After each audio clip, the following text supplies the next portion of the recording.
Assalamualaikum warahmatullahi wabarakatuh. Kami dari kelompok F ingin menjelaskan materi tentang non-current liabilities. Pertama-tama, kami akan memperkenalkan anggota kelompok kami. Saya Muhammad Albani Fagata dengan NPM Mahir 408. Saya Della Safira dengan NPM Mahir 303. Saya Muhammad Nizar dengan NPM akhir 251. Saya Prilly Tanjung dengan NPM akhir 099. Satria Yoga Ditama, NP Mahir 155. Nah, oke, kita sekarang lanjut ke soal P16.6. Entries for zero interest bearing not payable in installment. Nah, jadi kita disediakan beberapa data dan kita disuruh untuk membuat jurnal umum pada tahun 2021 tanggal 31 Desember, tahun 2022 sama 31 Desember, dan tahun 2023 tanggal 31 Desember.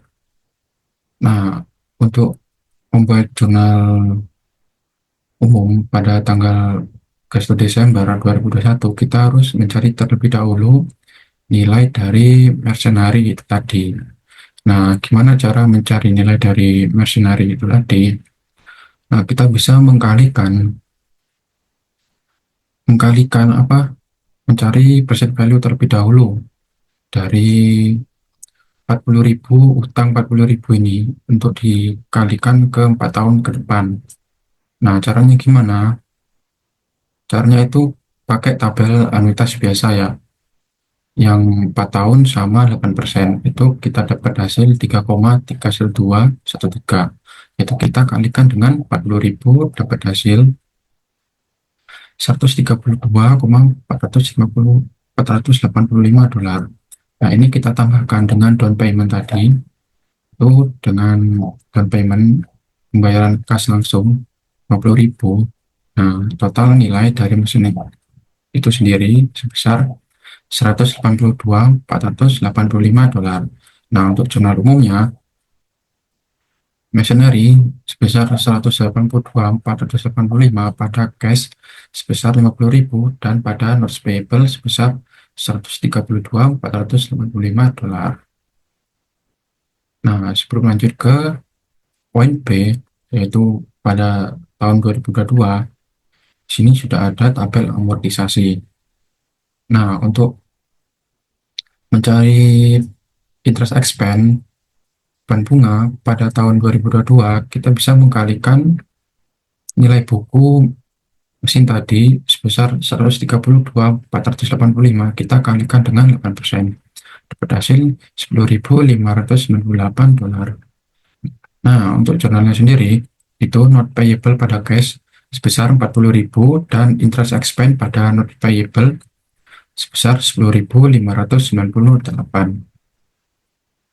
Nah, untuk poin C, itu tahun 2023, caranya sama, kita kalikan 103.084 kalikan dengan 8%. Berhasil 8.246,72 dolar. Nah, untuk jurnal umumnya sendiri itu sama, not payable pada cash sebesar 40.000 dan interest expense pada notes payable sebesar 8.246,72. Baik, di sini saya akan menjelaskan mengenai jurnal dari pembayaran untuk tanggal 31 Desember untuk tahun 2024 dan 2025. Seperti yang telah dihitung teman saya sebelumnya, yang tabel mohon diperlihatkan. Nah, interest expense-nya untuk tahun 2024 itu sebesar 5.706,46 rupiah. Dan nilai sisa dari interestnya ini 34.293,54. Kalau di jumlah ini hasilnya yaitu 40. Jadi notes payable sebesar 34.293,46 rupiah di sisi debit, lalu ada interest expense 5.706,46 rupiah di sisi debit, dan cash di sisi kredit sebesar 40.000. Lalu untuk tanggal 30 Desember 2025 sama interest expense-nya yaitu senilai 2.962,80 sekian rupiah dan nilai sisanya yaitu 37.037,20 rupiah. Untuk jurnalnya yaitu notes payable sebesar 37.037,20 rupiah. Di sisi debit dan interest expense-nya sejumlah 2.962,80 sekian rupiah di sisi debit dan cash di sisi kredit sebesar 40.000 rupiah. Next.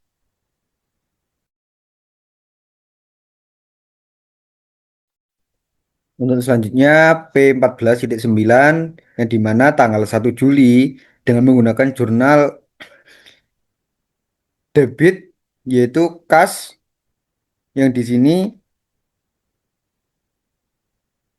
1.012.290 rupiah yang dimana kreditnya obligasi yang diterbitkan 900.000 rupiah, premi obligasi 90.000 rupiah, bunga yang masih harus dibayar 22.290 rupiah.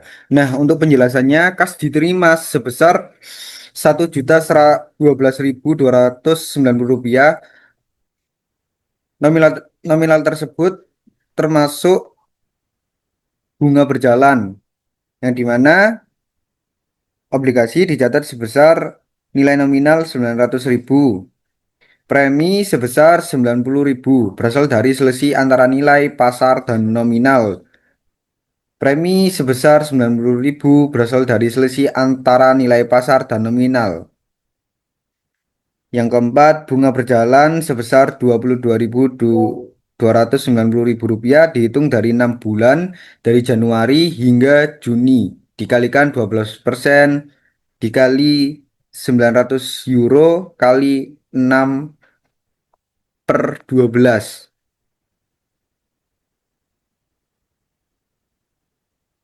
Selanjutnya tanggal 31 Desember yaitu penyesuaian bunga dan amortisasi premi dengan menggunakan jurnal sebagai berikut. Debit beban bunga 43.855 rupiah, debit premi obligasi 1.145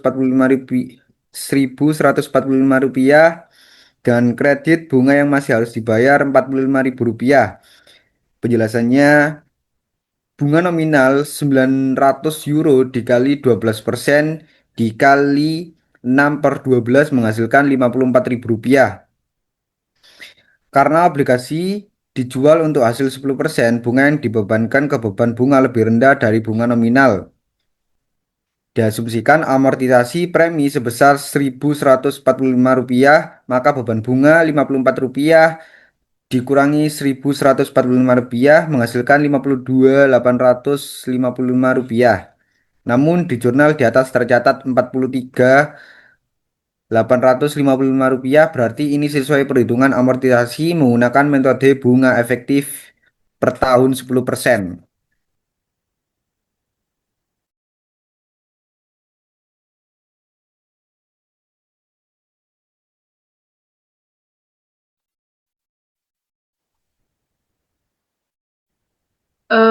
Baik, selanjutnya 1 Januari 2023 pembayaran bunga obligasi. Misal total obligasi 600.000, tingkat bunga 10% tahunan, dan bunga dibayar setahun sekali. Beban bunga 60.000 banding kas 60.000, atau pembayaran bunga tahunan atas obligasi 600.000 dikali 10%. Selanjutnya, Mas. Pada 12 Januari 2023, penarikan obligasi nominal 360.000 dengan harga 102% sama dengan 367.200. Premi terkait 6.000 atau belum diamortisasi sepenuhnya. Obligasi yang diterbitkan 360.000 premi atas obligasi 6.000, kerugian atas penarikan obligasi 1.200 dibanding kasnya 367.200. Pada tanggal 31 Desember, penyesuaian untuk obligasi yang masih beredar sejumlah 240.000. Yang pertama ada bunga tahunan yang masih harus dibayar 240.000 dikali 10% sama dengan 24.000. Yang kedua ada amortisasi premi yang dimana 2.000 per tahun atau sisa dari premi awal setelah penarikan. Beban bunga 24.000 banding bunga yang masih harus dibayar 24.000. Premi atas obligasi 2.000 banding beban 2.000. Beban bunga.